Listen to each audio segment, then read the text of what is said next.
I no less a person than Jesus Christ, who believed himself to be God.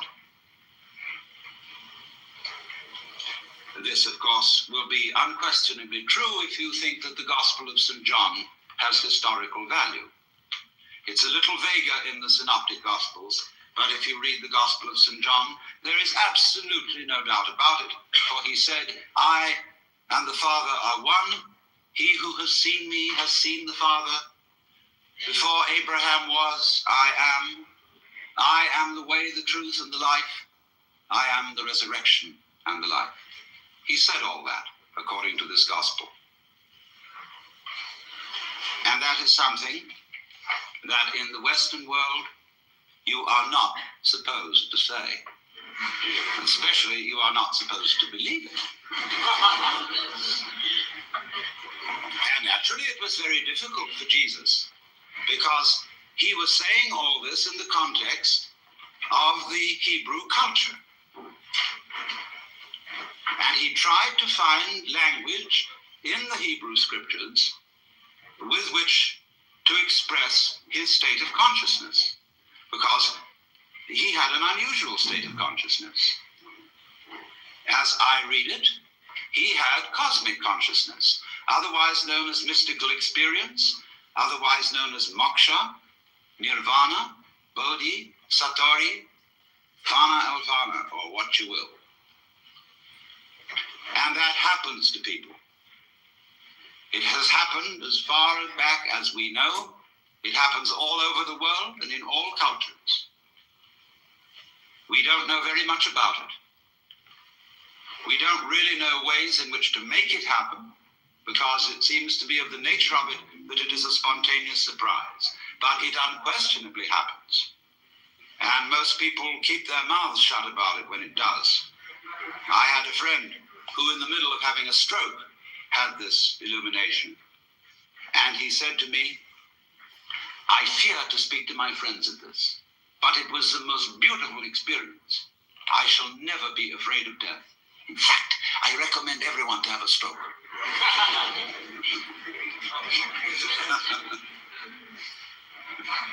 This was my friend Jean Vardar, lately deceased Greek painter.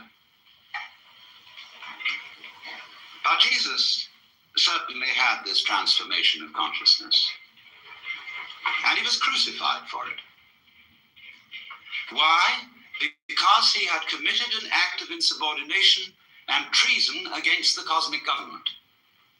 Because if you believe that God is a monarch, an absolute, omniscient, and omnipotent authority, shall we say a sort of cosmic ego, then to claim to be that is to introduce democracy into the kingdom of heaven, to usurp divine authority, and to speak in its name without proper authorization. And they asked Jesus, by what authority do you speak? Of heaven or of men? And he was tricky about answering that one. He said, by what authority did John the Baptist speak? And they were nervous about answering that one. He could have asked, by what authority did Isaiah speak, etc., or Moses. But Moses became official authority. And if you could wangle it, that what you said was simply an extension of what Moses said, because Rabbi so-and-so said it, who got it from Rabbi so-and-so, who got it from Rabbi so-and-so, who got it from Moses, then it's okay. Notice this, that to be an authority today in the academic world depends on documentation. It's not enough to say, for I say unto you, you must put in your footnotes. And the more the footnotes, the more the authority, obviously. So, our dissertations tend to be books about books, about books, about books. And our libraries multiply by mitosis.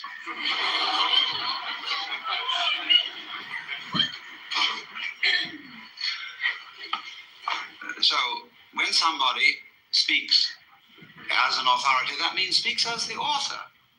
That's all it means. It's a statement of which you are the author, and therefore for which you assume